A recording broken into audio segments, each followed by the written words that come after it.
Good morning, dear students. Today we are discussing next topic of class ninth bio, the shape and size of the related to the specific function they perform. Some cells like amoeba have a changing shape. In some cases, cell shape could be more or less fixed and peculiar for a particular type of cells. For example, nerve cells have a typical shape. हम लोग देखते हैं कि nerve cell का जो है कि typical cell है. All of you know about nerve cells. I explain in previous classes. Class 8 amoeba have changing its shape. All of you know that amoeba have unicellular organism, but its shape is not fixed. Its shape is always changing. Here nerve cell shape is not changing. Each living cell has capacity to perform certain basic functions that are characteristic of living forms. ये निश्चित है कि सारे living cells की जो होती है capacity जो होती है उनका एक फंक्शन होता है, बेसिक कार्य होता है जिसको वो परफॉर्म करते हैं. How does the living cells perform these basic functions. Living cells जो है इस फंक्शन को कैसे परफॉर्म करते हैं. We know that there is a division of labour in multicellular organism such as human being. all of you know it. Multicellular organisms have division of labor. It means what is division of labor? Means in multicellular organism, all organs perform other different type of activity. This means that different part of the human body perform different function. The human body has a heart from blood. All of you know that what is division of labor. Here it means that different organ perform different function.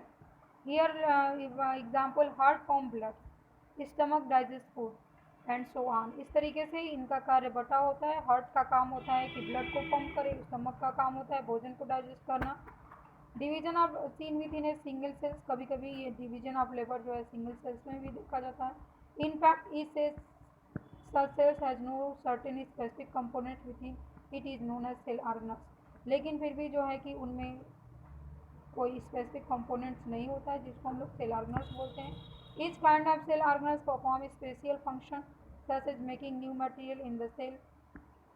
सारे जितने भी organelles होते हैं sales में वो अलग अलग function को करते हैं.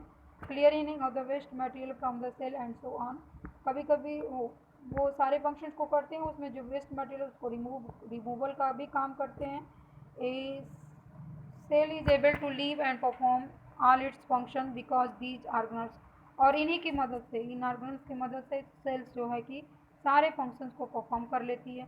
These organelles together constitute the basic unit called the cell.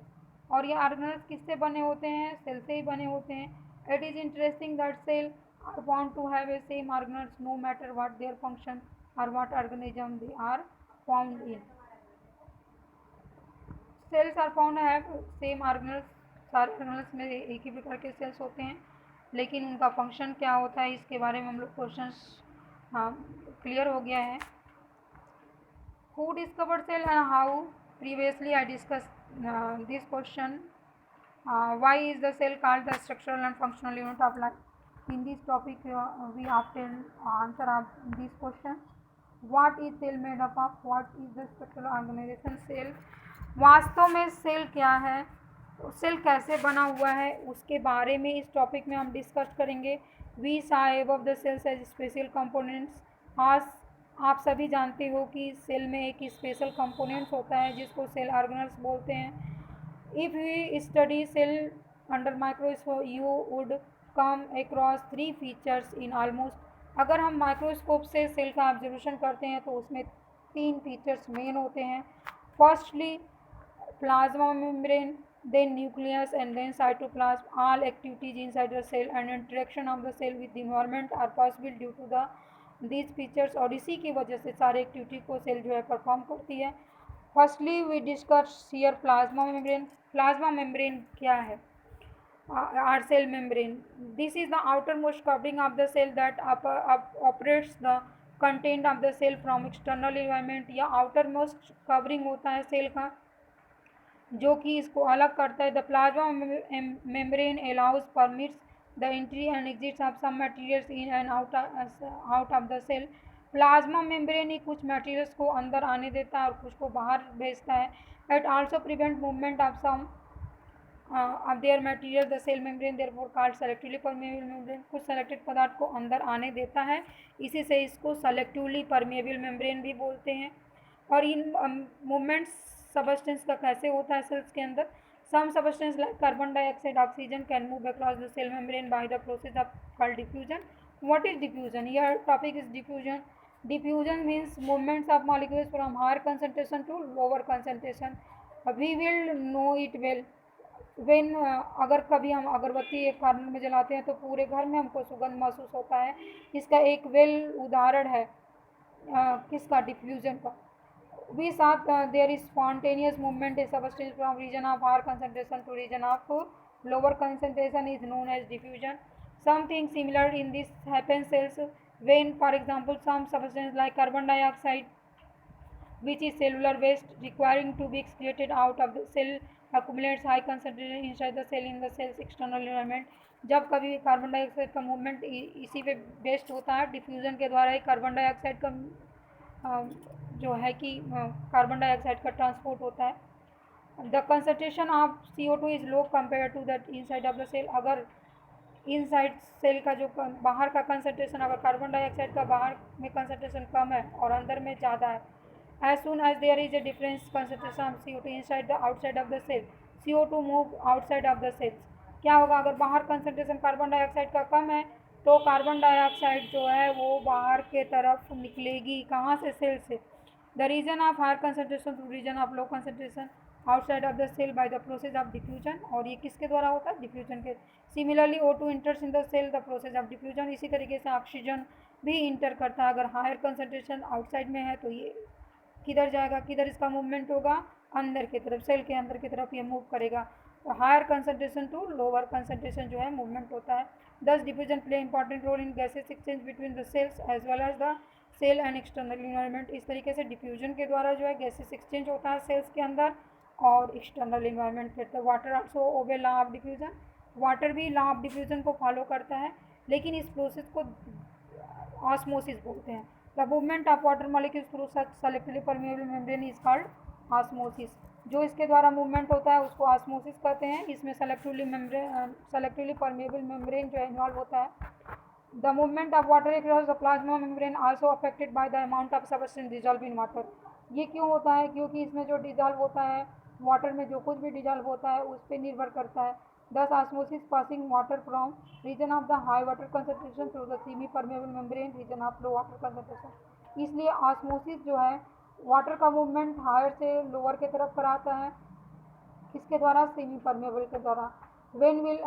What will happen if we put an animal cells or plant cell into solution of sugar or salt in water?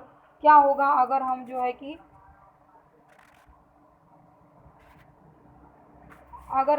कि किसी भी cell को रखते हैं solution change करके।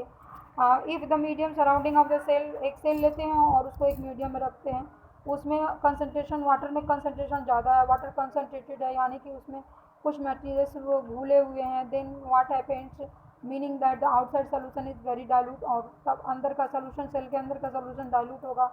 The cell उस समय क्या करेगी? वाटर को गेन करेगी because movement of from higher concentration to lower concentration. This is the solution is known as hypotonic solution. अगर कंसनट्रेशन सोल्यूशन का ज़्यादा है तो ऐसे सोल्यूशन को क्या बोलेंगे? Hypotonic solution.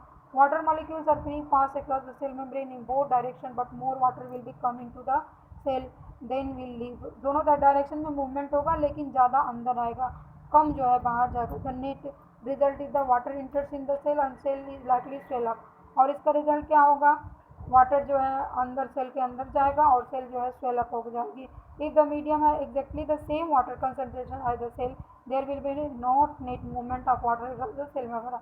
अगर दोनों मीडियम एग्जैक्टली सेम है, सेल के अंदर का मीडियम और सेल के बाहर का मीडियम, तो ऐसे सोल्यूशन को आइसोटोनिक सोल्यूशन बोलते हैं।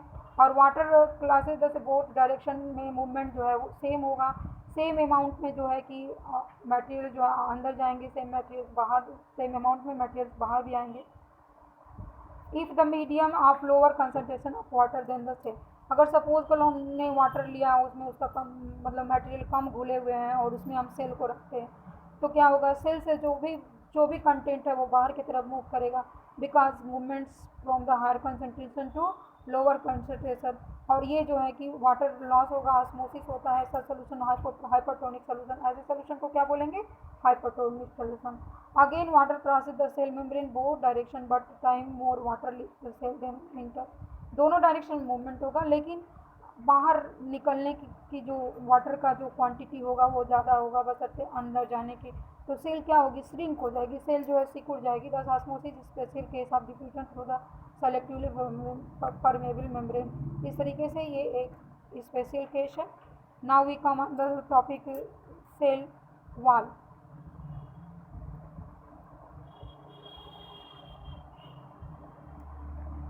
Plant cell in addition to the plasma membrane, all of you know plasma membrane. Plasma membrane के बाहर जो आउटर कवरिंग होता है उसको सेल वॉल बोलते हैं। All of you many times asked question, what is plasma membrane, what is cell wall? Here clearly defined that rigid outer covering called cell wall। rigid outer covering plasma membrane पे जो होती है उसी को हम cell wall कहते हैं। the cell wall lies outside the plasma membrane, plasma membrane के बाहर होती है। the plant cell mainly composed of cellulose। और plant cell wall में जो है क्या होता है? cellulose होता है। सेलुलोज कॉम्प्लेक्स सब्सटेंस होता है, provides structural strength to the plasma membrane. और ये प्लाज्मा मेम्ब्रेन को स्ट्रेंथ प्रोवाइड करता है। When a living plant cell lose water through the osmosis there is a shrinkage or contraction of the content of the cell from the cell wall. Living cell lose water करता है osmosis के द्वारा तो वो shrink हो जाता है। The phenomena is known as plasmolysis. इस कंडीशन को क्या बोलेंगे? प्लाज्मोलाइसिस बोलेंगे। वो प्लाज्मोलाइसिस को I will explain again। when a living plant cell lose water through the osmosis, जब कभी भी कोई भी लिविंग प्लांट सेल है उसको हम अगर रखते हैं किसी कंसंट्रेशन में और उसमें से वाटर जो है लॉस होने लगता है, किसके द्वारा? ऑस्मोसिस के द्वारा। तो जो है कि सेल जो है प्लाज्मोलाइट हो जाएगी। क्योंकि उसका जो कंटेंट होगा वो पूरा बाहर निकल जाएगा। इस फिनोमिना को जो है कि हम इस एक्टिविटी के द्वारा देखेंगे। आई will explain this activity in the when school starts। now we come on the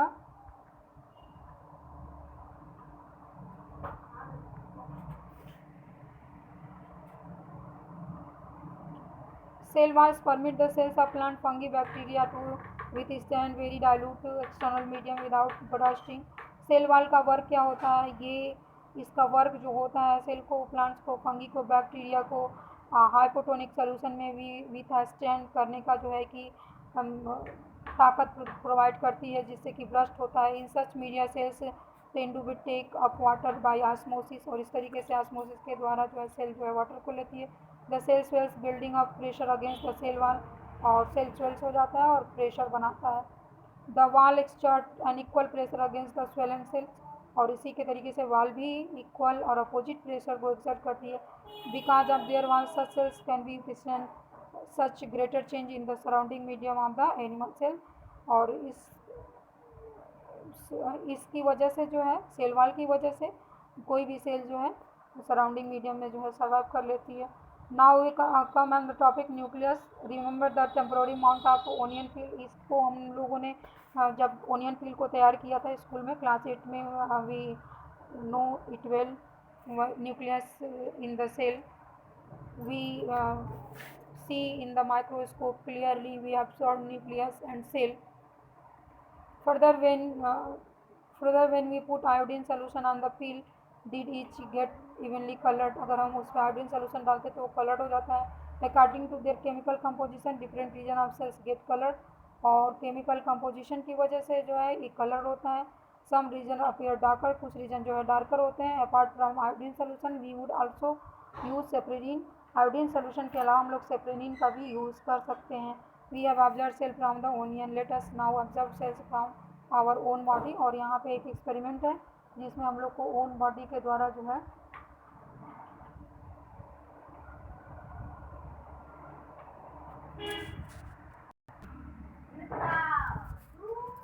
according to the their chemical composition, different region of cell get colored different. Some region appear darker than the region apart from iodine solution। We could also use saprolene solution or methylene blue solution in to stain cell। कभी इसको हम लोगों ने perform किया था।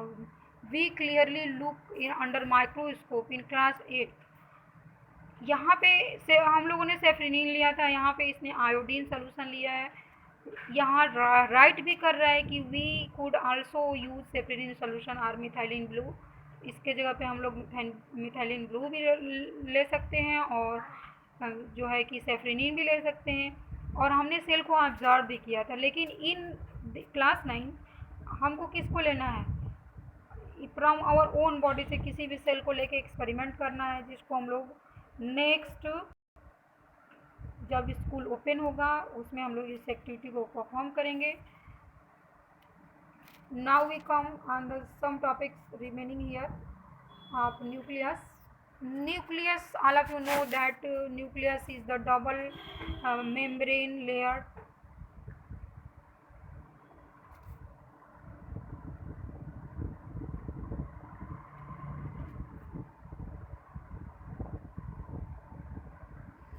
Nucleus जो है वो डबल मेम्ब्रेन लेयर होती है। The nuclear membrane has pores which allow the transfer of material. और ये डबल मेम्ब्रेन होती है, इसमें न्यूक्लियर पोर भी होता है। कहाँ पे, उस मेम्ब्रेन पे होता है न्यूक्लियर पोर। न्यूक्लियर पोर मतलब उसमें छिद्र होता है, जिससे कि मटेरियल्स को वो ट्रांसफ़र कर सके, इनसाइड कर सके, आउटसाइड कर सके। The nucleus contains chromosomes which are visible as rod shaped structures। और न्यूक्लियस के पास क्रोमोसोम्स भी होता है जो कि कैसा दिखता है, रॉड की तरीके से दिखता है। Only when the cell is about to divide. कब दिखेगा, जब सेल डिवाइड होने को रहेगी तब, हर समय नहीं दिखाई देगा। Chromosomes contain information for inheritance of features from parent to next generation in the form of DNA. Chromosomes के पास क्या होता है, इंफॉर्मेशन होता है। किसका होता है, इनहेरिटेंस का, जिसको कुछ कैरेक्टर्स जो है पेरेंट से आप स्प्रिंग में ट्रांसफ़र होता है। All of you know it. और वो किसके फॉर्म में होता है, डीएनए के फॉर्म होता है। डीएनए का फुल नेम क्या है, डीऑक्सीराइबोन्यूक्लिक एसिड होता है। Chromosomes are composed of DNA and protein. All of you know it, and many times objective questions asked by, uh, from examiner that what is chromosomes. All of you not clear it. Here mention chromosomes are composed of DNA and protein. Here clearly all of you know it well that DNA chromosomes are not only DNA. Chromosomes are composed of DNA and protein. Chromosomes पे DNA भी होता है और protein भी होता है।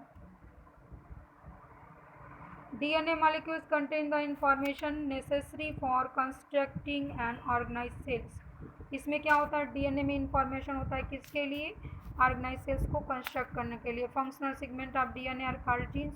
और जो उस पर वर्क करता है, जो उस पर डीएनए पे जो है सेगमेंट होता है जो कि फंक्शन करता है, उसको हम लोग जीन्स बोलते हैं। In a cell which is not dividing the DNA is present as part of chromatin material. और जो कहाँ पे होता है, जब अगर मान लो कि हमने कहा कि क्रोमोसोम्स कब अपीयर होते हैं, जब सेल डिवाइड करने पे होती है तब अपीयर होते हैं।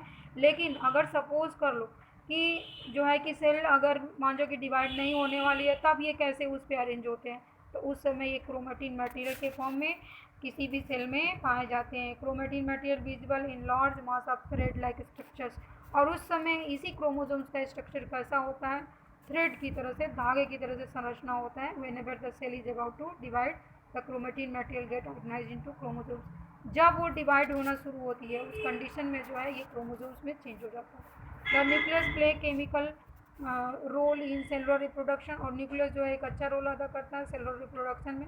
The process by which a single cell divide and form a new cells. It also plays a crucial part along with the environment in determining the way of the cell will develop and what form it will exhibit maturity by directing chemical activities of the cell.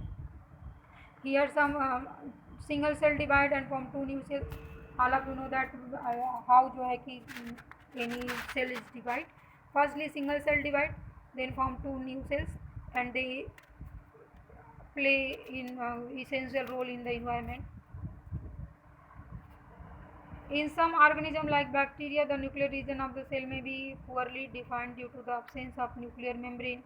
Bacteria, all of you know that bacteria are prokaryotic. Here nucleus is not well developed and nuclear membrane is also absent, but and this condition we said nucleic acid present here in the form of, जो nucleic acid present होता है उसको हम लोग nucleotide कहते हैं. Such organism which cells lack nuclear membrane are called prokaryotic cell. All of you know it well that organism which have not nuclear membrane or not clearly nuclear membrane that are known as prokaryotic cell. Pro means primitive, karyon means nucleus, जिसमें primitive type का nucleus हो, पुराना nucleus हो, उसको क्या बोलेंगे? Prokaryotic cell. Organism with the cells having nuclear membrane is called eukaryotic, जिनमें nuclear membrane होता है, सेल ऑर्गेनल्स होते हैं, उसको हम लोग यूकैरियोटिक सेल्स बोलते हैं. Prokaryotic cells lack most of other cytoplasmic organelles, और प्रोकैरियोटिक सेल में साइटोप्लाज्मिक ऑर्गेनल्स भी नहीं पाए जाते हैं. प्रोकैरियोटिक सेल्स का क्लियरली फिगर यहाँ दिया हुआ है, इसको आप लोग देख लेना. Present but cell organelles are present in eukaryotic. Many functions such organelles are also perform poorly organise part of the cytoplasm, और इनके फंक्शनल जो होते हैं वो किसके द्वारा परफॉर्म किए जाते हैं? Cytoplasm. The chlorophyll in photosynthetic prokaryotic bacteria and associated with numbers vesicles but not with a plastid as in eukaryotic cells. इसमें प्लास्टिड नहीं होता है, क्लोरोफिल होता है. फोटोसिंथेटिक प्रोकैरियोटिक बैक्टीरिया में क्लोरोफिल होता है, लेकिन इसमें प्लास्टिड्स नहीं होते हैं, जैसे कि किसमें होते हैं? यूकैरियोटिक सेल में होते हैं.